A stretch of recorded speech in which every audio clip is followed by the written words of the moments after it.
Arsenal through to the semi-final of the Carabao Cup, but my oh my, did we make that difficult. In what a game I thought was a positive game, positive performance, very, very entertaining, whether that's from the neutral or Arsenal standpoint. I think a lot of chance creation, a lot of back and forth, a lot of positive performers, and things happen in the game. But one constant concern is Arsenal's finishing and ability to kill the game and take our chances. I think if we had, especially in that first half, I think this game would have been way more comfortable than it actually was, and I think there'll be a more positive feeling amongst the Arsenal fan base. But we'll get into it, we'll analyse the game, react to some of the performers, and obviously all in all what was a positive night because Arsenal went through. So if you're new returning, haven't already, hit the subscribe button, smash the like button down below, and comment down below what was your thoughts and feelings after the game, the morning after. Obviously would have put this reaction in straight away, but obviously during my watch along, my allergies started to kick my ass. I was sneezing like crazy, so I had to go to bed because the game ended quite late because of the penalty shootout. So yeah, man, Arsenal made a change team. I think my second lineup, if you've watched my preview, was bang on. Obviously we went with Timber, Saliba, Calafiori at left centre back. Apparently there was a knock for KAPE, and obviously Lewis Skelly, KAPE in goal. Obviously midfield three of Norgard, Eze and Marino, and in front three of Madueke, Jesus and Martinelli, man. And I think the first half was positive. I think Arsenal were playing bright, playing quick, playing inventive, playing different. I think we saw a lot of passes into Eze in that left, because Eze was playing left 8, Marino's playing right 8. A lot of passes in them playing quite high from the likes of Calafiori, Saliba punching it into those, between those lines, Eze receiving it back foot, linking up well Jesus and Martinelli, and obviously Madueke on the right hand side as well. I think Arsenal should have scored at least 3 goals in that half. I think we had a Madueke chance, 1v1. Great ball from Martinelli, and I'll get to Martinelli, who I think this was his best game in ages, maybe in a long time, innit? Obviously, unluckily came off the injury, but great first time ball to Madueke, 1v1, had to put it either side of Benitez, didn't. I think there was another chance for Madueke, I think in the second half, I think it was a cross from Lewis Skelly, took a nice touch, put it either side of Benitez, I think it's a goal. We'll say Benitez made a good save, but there, I think Jesus had a nice header, which was probably the one great, piece of finishing from him. The header from Martinelli's cross, Benitez got down low, made a save first half. I think all of Jesus' other chances, you should have done better to hit the target or at least work the keeper. So also had a couple of openings there, but no goals. And obviously Palace looked defeated. I spoke about in my preview that they had played many games, played on Thursday, played on Sunday, play again on Tuesday, they play again on Saturday. Glasner said he's going to go for it. Did play a strong team. Basically they're all but Munoz, who's injured, I think, all but their starting team. So they went strong, and obviously the keeper changed as well.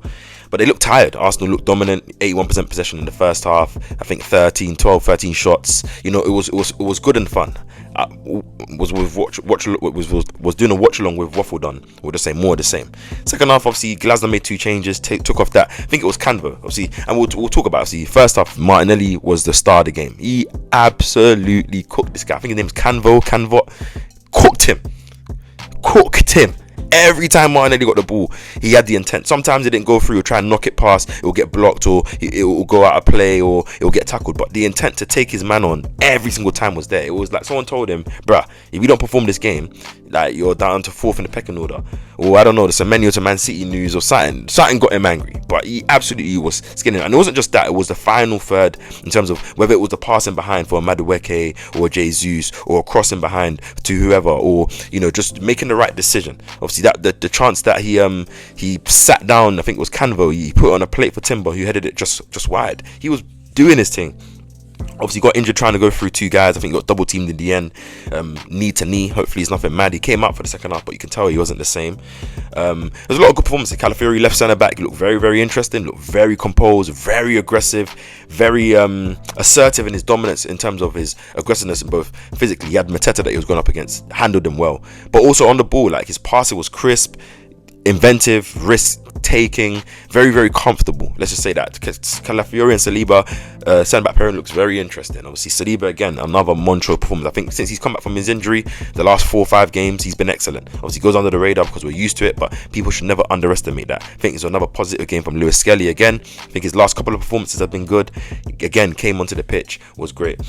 Second half, as I said, And obviously Eze was bright in the first half. By the way, Jesus was very, very lively in terms of his link-up play, and it was nice to see Jesus get, I think we've got about 82 minutes in this game. So yeah, second half though, obviously Glasner made 2 changes, took off that right back that was getting skinned by Martinelli, and he made another change. I think he put on someone else. I think like Nathaniel Klein. He put some guy called Devon or something like that.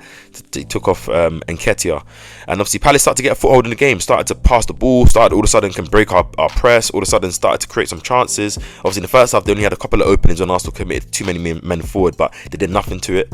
Second half it was like all of a sudden that first 15-20 minutes Palace came out to play. It was like maybe they said we're going to sit in first half, if we lose, we don't have to exert energy, but if the game's there to be won, then we go for it second half, and they went for it. Obviously tried, but Arsenal still created a lot of chances in the second half, even though it wasn't the same domination in terms of possession, territory, and just constant barrage. It was more of an open game, basketball game. I think Arsenal still did well to create a lot of chances. Obviously, we had the Declan Rice chance when he came on in the game. We saw Jesus had a couple of chances, one from I think it was a Saka header. There was another one where he had like a 1v1, but took kind of too long to get his shot off. So there was that one there. There was a couple of chances in and around. Obviously Saka came on, was bright, but yeah, it was interesting. Obviously Madueke a bit frustrating, had a couple of chances to score. Obviously it was a good performance from him, but I think just his final third, difference between him and Saka and even Martinelli in this game is carbon copy. This is why I understand why he doesn't start every game, why people ask for him to start over Saka, because people want to see, play to constantly take on his man, but then the same fans will get frustrated when he's getting to these positions and being wasteful. Obviously I'm not saying that he shouldn't be played out of this or trained, but I think it's very much levels when you see Saka come on for the last 15-20 minutes and he's effective again to put in the corner that leads to the own goal again, another own goal, but leads to the own goal, and this constant threat and quality that he shows when he's on the ball and the gravitas. Mikel made a couple of changes. He took off Eze, took off, I think it was obviously Martinelli for Trossard very early, and I think he took off who did he take off? He took off Madueke for Saka. Later on he took off Jesus, took Jesus off, put Rice on, put Marino up top. But yeah, we got the goal from a corner in the end. Obviously after multiple chances, I think Arsenal had about 25 shots in this game, so it was a high shot game, high chance creation, 3.84 XG. I think Palace only had a 0.6, so you can tell how the game went. Just Arsenal's finishing, which I'll get into. But yeah, corner comes in from Saka. I think all the corner takers today was Madueke, whether it was Martinelli, Eze, Rice in the end. All the corners were very, very good, threatening. Obviously, maybe Arsenal didn't get the connection, the header or the runner, but the deliveries were amazing today. The performance was good. I think, bar the finishing, I think everything else was good. The defending was good from the defenders. I think the attacking, the midfielders, Norgard again, so I didn't even mention him, was very positive today. But yeah, we get the goal. Lacroix own goal, I think it was a header, I think from Calafiori, gets blocked, then a shot from Jesus that gets blocked. Then it falls out to Saliba, who's challenging. Lacroix gets his toe first, goes in. So Arsenal 1-0 up. Obviously, I'm looking for us to kill the game. I think we've got to go around maybe the 75th minute or so, something like that. So he had a couple of chances from Jesus here, a couple of moments from Saka there, no real opening, and obviously there was a Richards, I think it was, obviously went down. I think he had like a nasty foot injury, was bleeding, had to come off in a stretcher. So that added a lot of added time for and then the game, and Palace scored within that time. Get it from a corner, I think it was corner swung in from Pino, good header from Lerma, and then Guehi gets the connection. Didn't celebrate, and then we'll talk to the Arsenal players afterwards. So is that little something for January? Maybe I'm just looking into stuff, but it was annoying because we conceded a last minute goal against Sunderland, conceded a last minute goal against Wolves, or late goal against Wolves, another late goal today, a late goal against Villa again to lose. So these are 3-4 games now where Arsenal kind of conceding that late goal when we only have a 1-goal lead. So it's both the concentration defensively and even from set piece crossing and crossing in general. Like our defenders been a bit poor recently, especially our last minute defending. And then also just the clinical nature of the strikers and attackers in terms of the chances we get to kill off games, so that even if that goal was to go in, if we were 3-4-1 up, 3-4-0 up, that doesn't matter as a consolation goal. So just a concern there. Obviously we wasn't able to equalise, it goes to penalties, but credit to all Arsenal players, all the penalties were excellent. I think it was Saka, Odegaard, Rice, Marino, Trossard, I think there was Calafiori in there, Saliba in there, Timber in there. They're all excellent penalties, and obviously same with Palace until that last penalty. Lacroix, who must have felt unlucky this game, obviously save made by Kepa, obviously, who was just diving right and left and getting packed. Obviously you're looking at Ramsdale, but we got through in the end, and obviously yeah, we moved. The concerns as I highlight, obviously, are the finishing. I think if Arsenal had better finishing in a lot of these games, would have put a lot of games to bed, Wolves included, even though we didn't have that many chances. Everton, even the Aston Villa game, the moments where we were on top, the Sunderland game for sure, second half, and this game as well. We need to be better, man, because there's going to be games where teams are going to be able to take their 1 or 2 chances early and Arsenal might not be able to score, or if I'm going to drop points. Obviously, this was a cup game where all of us wanted to go through. Obviously, yes, maybe this is lower in the pecking order in terms of people want to win it, but we still need to go through. I'm happy that we did. We faced Chelsea in the 2 legs now. Bring it on, man. Team that still hasn't beaten us in a couple of years, so we've got to be a bit confident. And yeah, man, play those legs in January. As I said, a lot of positives today. I think the football was bright. Jesus' performance was bright, but needing to get that goal, it was like, of all that performances, it's typical Jesus. Excitement, link up play, everything, chances, but then just doesn't put it into the back of the net. I think Eze was bright today. I think Martinelli was very, very bright. Hopefully he's not injured. I think Calafiori centre back is an interesting thing. Arsenal through to the semi-finals of the Carabao Cup, and yeah, man, we move. Obviously, game against Brighton on Saturday, must-win game again. I think City do play before us to play Forest, so obviously have another opportunity to go above us if they win. Won't be an easy game for them, but we need to win. Obviously, Brighton should be an open game, similar to this game, based on how Brighton play, based on their deficiencies this season as well. I think Arsenal need to go there and big boy them and win. Obviously, a lot of our starters will come back into the team.